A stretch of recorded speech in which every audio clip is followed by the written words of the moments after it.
मुंबईतील कबूतरखान्यांवर बंदीची कारवाई नको असं पाहायला मिळते, कारण उच्च न्यायालयात कबूतरखान्यांबाबत सुनावणी होणार आहे. केईएम रुग्णालयानं अहवाल सादर केलाय. मला यावर अभ्यास करावा लागेल असं न्यायमूर्ती म्हणतात.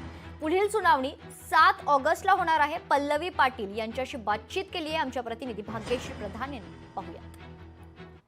कबूतरखान्यांच्या संदर्भात एक आदेश आलेला होता. विधानसभेच्या अधिवेशनात देखील या विषयावर अनेक चर्चा झालेल्या होत्या आणि या संदर्भात याचिका देखील कोर्टामध्ये उच्च न्यायालयात दाखल झालेली होती. आज त्याचा दुसरी सुनावणी होती. या सुनावणीत नेमकं काय झालंय हे आपण पल्लवी पाटील ज्या याचिकाकर्ते आहेत त्यांना विचारूया. नेमकं मॅडम आज काय झालंय कोर्टामध्ये?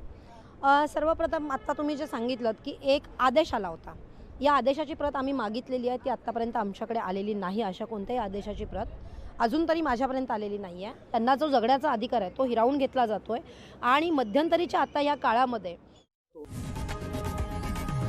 लोकशाही मराठी ऐका, पहा, जागरूक रहा.